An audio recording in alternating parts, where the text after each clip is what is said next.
LD10 and how it's done and what we hope to do in the future. Doing this section, myself and then Katrina Schaffner will finish it up. And then we'll have lunch. So there's a motivation for us to move very briskly through this. So these are the sections that we're going to cover today. I'll be talking about where LD10 stands after 2024. It's actually, we did well. We're going to talk about the fact that we do have 3 precincts in our county. Like I said, that county line makes it feel like a different world. It's not. We're going to work hard to develop a better connection with the Apache Junction Democrats. And then I'll finish off with external and internal headwinds and challenges. And Katrina will finish up with the rest. This is a heat map of the precincts of LD10. What's just missing from it, Pinal County actually has 3 precincts in it, and then recently 3 more precincts were added. There's some subdivision of precincts within LD10. You'll notice that Lehigh on the far left is very red.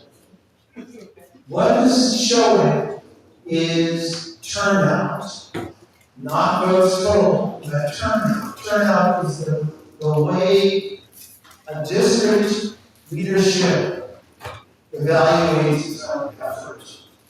The higher the turnout, the better we did our job.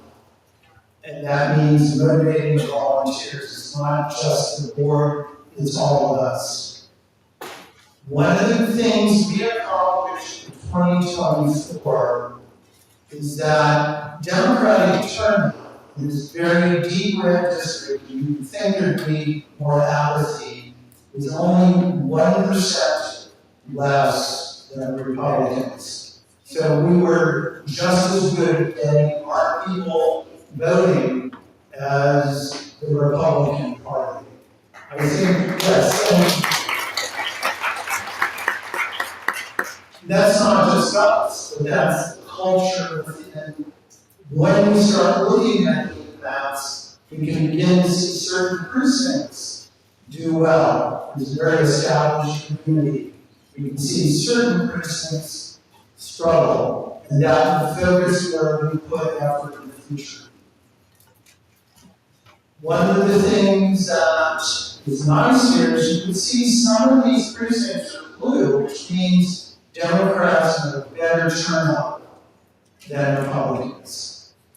And that's a point of pride for us. In fact, LD10 was cited by the county party as one of their favorite children among the districts because of that high turnout.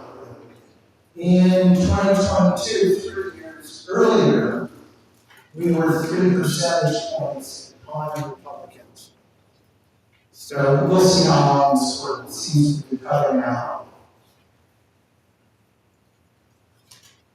You can kind of see the list here that's kind of covered up, that Lehigh and then Hawes are districts we need to focus on in the future to find out why the Democrats are not voting.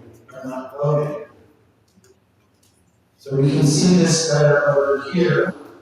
I will point out that we have some of our people here are from Nature World.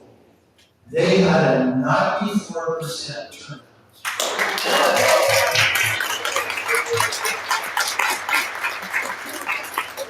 The other precinct that did that was Luzerne Pass, up in the northeast corner, and then Los Angeles, which is my precinct, had a 93%.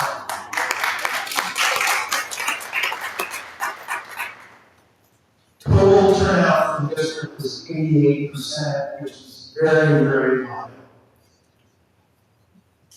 I think that having a full slate help this. I think that getting more volunteers involved help this. We'd like to maintain that, be able to show up. I mean, we're not going to automatically be able to. There's just more Republicans, twice as many Republicans here as Democrats.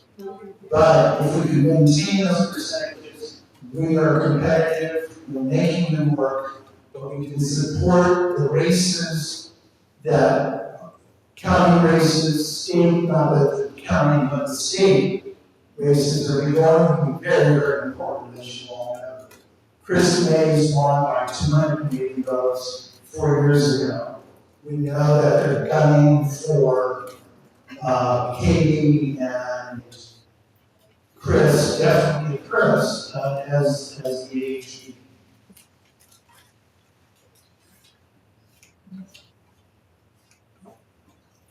So this is for us to focus on, the leadership to focus on is how to have better relationships with those Apache junctions. When I ran in 2024, I made a point that these three precincts were the places I actually canvassed the most, simply because I realized I felt like I wasn't getting attention to them.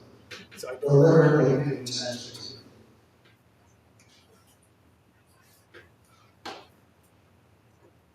So, what did we learn? Organizing does help. That is these person-to-person relationships.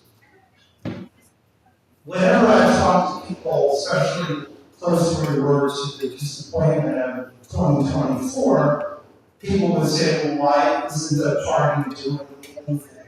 And I ask, well, what do you mean by the party? And they'd say, well, the party. What's our leadership doing? And I said, I have to point out, you're the leaders. It all has to come from us. We have to think of ourselves as leaders. Part of it has to do with my anti-authoritarian attitude. But I don't really pay attention to what the I'm not part of it, they're not asking me. So I'm taking responsibility for what I can take. They're not giving us any money. We're totally self-sufficient. Don't tell me what to do. We're going to do the job that we know we have to do. The other part of it is have really focused on the fact that there's a sense of isolation for Democrats. When people say there's nobody around me, one of the things we try to do is say, no, there's 9, 10 people in this few blocks around you. Let us help you set up a house party, invite these people over, get to know them, and not feel so isolated. Running a Democrat everywhere is very, very difficult to do, but not this year. We know 2 of them are definitely going to qualify. Blair Moses can stand.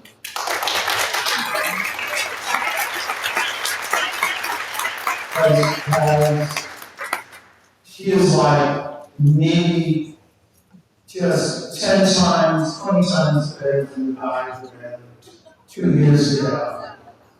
I commend what she's done as a candidate. She's already been passed through to qualify for the bar. Another excellent candidate has been Brian Calloway. Please stand.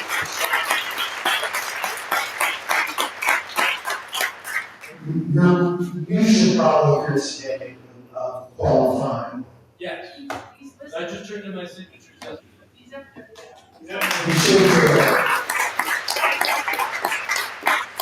Helen Hunter, this is her 4th time running. I think she was out front. Very close. Very, very, very close. She should make it. So we should have a full slate.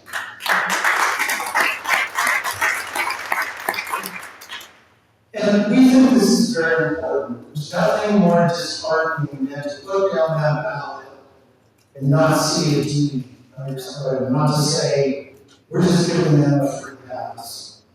This is what we try to do. We have school board, pretty much all the races are represented by Democrats. Some of them know it's going to be tough, but they're doing it anyway. Something to remember, we're asking you to become more involved. There'll be a big push to become a precinct committeeman. I will want you to remind you that you do not have to do that. You can continue to volunteer. You may not find anything that appeals to you at the district level. Let's help you find a place, an organization that does. But our attitude here, you can't just show up 3 weeks before the election. It's way too late. We met as a district 2 weeks after the 2024 disaster and have been meeting regularly all that time. It is a year-round job. Because now is when the important work is done.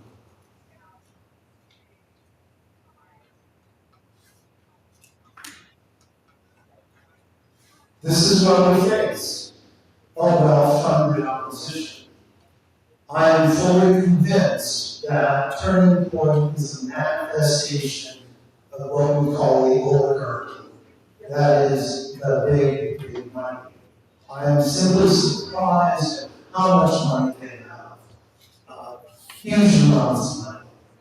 And that's where our war is really. Donald Trump is the face of this, but the oligarchy, however that's defined, but we can identify some of those people, are the heart and muscle of it. That's where Heritage Foundation does up into Project 2025. And this goes right back to Citizens United. That comes out of this grand Republican plan to seize control of everything. It's been decades in the working. I think this is all pretty well where to. Citizens United was simply the worst Supreme Court decision in American history. And we're struggling against that. Couple things that we struggle with, districting hurt us because a lot of experienced people ended up in LD10. That's so we've been trying to build. Then you got hit by COVID. So we've been a bit slow, but we've been moving a lot faster in the past 2 years. We need to develop greater volunteer engagement, that long-term engagement of people showing up every month, showing up for meetings, bringing us ideas. And then we need to maintain a sense of momentum among voters that they're not going to sit by and not be engaged with the party, with the community. So I'm going to pass this on to Katrina. We're going to try to get out of here as quickly as we can.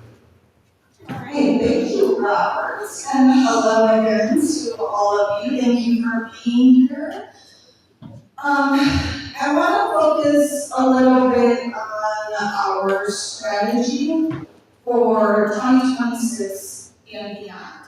Now, we're going to get into the nitty-gritties of this after lunch, but for now, I will give us a decent overview of our plans and the work that we're committed to and our goals, both short-term and long-term. The first thing that we want to focus on this year is our 3 pillars, okay? We're going to, like I said, talk more about this after lunch, but the 3 pillars we're focusing on is going to be number 1, to build our bench. If you're not familiar with that term, it just means building our volunteer base and building the foundation of our community. So that means we're going to be recruiting people people. You're going to hear a lot about being a PC today and what that means. That is all part of building our bench. Another part of that is growing our board, growing committees, and having a leadership that's going to help us define those roles, but also grow each committee and grow our community. With that, we're going to be focusing on training, making sure everyone feels really comfortable where they're at, and empowering you to get involved.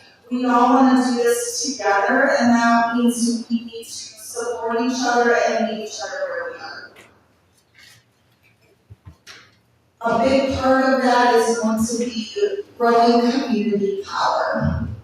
Not to, reflect on what Robert was saying earlier, but really what's most important is what we do on the off season. So building that community after the election, working on community organizing, events, training. Then when election year comes around, we're going to have a really good starting point and a base to jump off of. But that after season and that post-season community organizing and growing community power, the things that you all do on a regular basis, that is the foundation of our party, and that is how we're going to grow our legislative district. The last thing we're going to talk about is how to invest where it counts. We do have limited resources compared to something like Turning Point. Robert mentioned them, we've heard them mentioned a few times today. So we need to be really strategic about how we're spending our time, where we're putting our resources, and that map that Robert talked about is going to help guide that strategy and support all the work that we're doing together. So we have to talk about our short-term goals because it's an election year, we're a little busy, we got some work to do, right? So in the short term, we're going to be focusing on recruiting, training, supporting our PCs. We really want to make sure our precincts are covered and fully staffed. So we're going to get a lot of detail from Martha and Mary about that later. But it's going to be a primary focus for us. Expanding fundraising, making sure we're growing our recurring donor base, one-time donors. There's not much we can do with limited funds, so we really want to make sure we're focused on our fundraising, using our money and putting it to good use, right? Events like this are really impactful. When we get out the vote, all of that uses resources, and so we want to be really intentional about where we're putting those resources. The more targeted, the more strategic we can be, the better the outcome, and the more we're going to see that map turn to a lighter shade of blue. That kind of coordinates with a targeted canvas. So if you've noticed, Republicans are really good about micro-targeting with their messaging, and the Democratic Party needs to take a page from that playbook. That means we're going to train and learn more about messaging, how to connect with everyday voters, and be really targeted in each precinct with each demographic so we can connect and bring people to the table. There's a lot of conversations we're missing out of, so when we can focus on that targeted messaging and canvassing, you'll see a lot more impact. Strengthening communications. This just means we want to be really consistent with our outreach across all channels and utilizing things like technology to bring in younger generations and future leaders and really focus on that growth through different channels. Build precincts level infrastructure. this is just referring to our organizing capacity.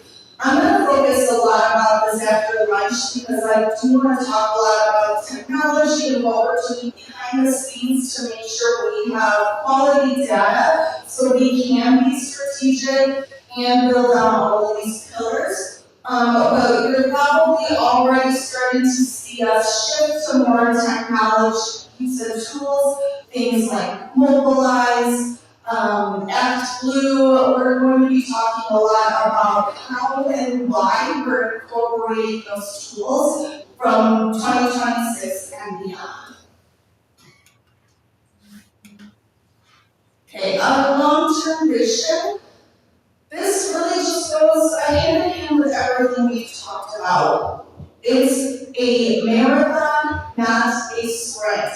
All of these interactions that we have on a day-to-day basis, you may think that they're not making an impact, but those small house parties that you do, those have a much larger impact than any candidate who's got a stage and a room full of people.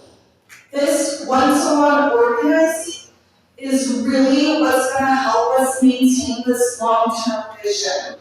So we talked about year-round organizing, making sure we are active on the off-season so we have a good jumping-off point into the election year.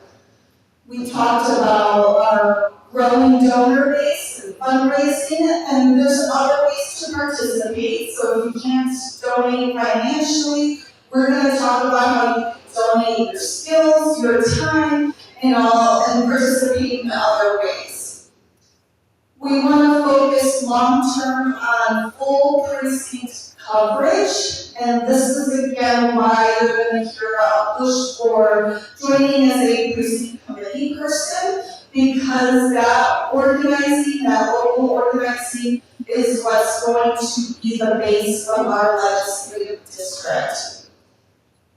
Deep community partnerships.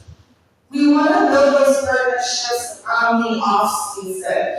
This way we have trusted relationships going into an election year, and we don't have to do that difficult work when the election year starts. We can hit the ground running with the base and the relationships that we have already built in. And that includes having a leadership pipeline for future cycles. So if you want to jump in and volunteer, but you don't know where to start, we're going to help you with that. Once you're comfortable, we're going to talk to you about the next thing and the next thing and how we can grow and develop those skills and build as a community. So everything that we do is about working together, meeting each other where we are, and focusing on that internal growth. So how can you plug in? Review the roadmap. We're going to talk about that in detail after lunch. Identify a pillar to support. So if there's a committee you want to join to help us recruit PCs, maybe you want to join a fundraising committee to help us raise, maybe you want to help with some community engagement projects. Wherever you feel comfortable, we're going to find a home for you and for all of us here today. Attend our monthly meetings. I know there's familiar faces out here. We see you every month, but we also want to grow and get some new faces, so make sure that we are sharing that with a friend, a neighbor, and helping to self-promote our meetings. Sign up for a volunteership or a committee, and donate. Alright, so we're going to have the lunch too, but does anyone have any questions for now? Like I said, I'm going to get more details to you after lunch, but any quick questions before we break? Yes?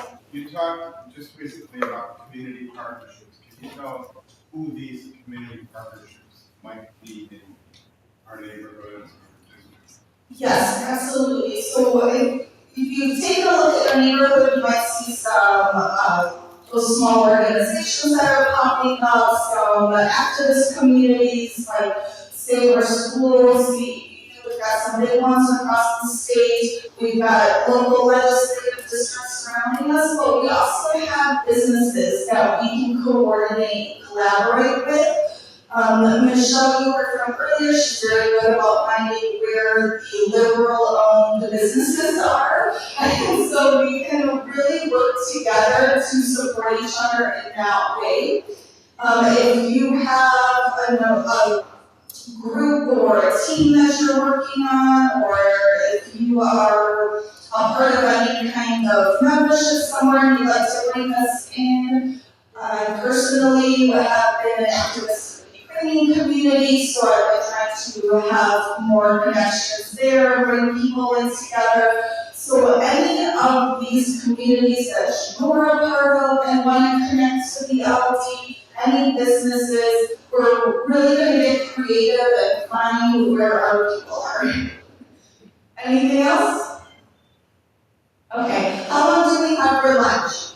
30 minutes. Okay, so it's a pretty quick lunch, but you've got tables here if you want to bring your food and sit for a little while during your next presentation. Feel free. There's sandwiches, there's drinks in the back. Take your restroom breaks, and then we're going to dive into this a little bit more. Thank you.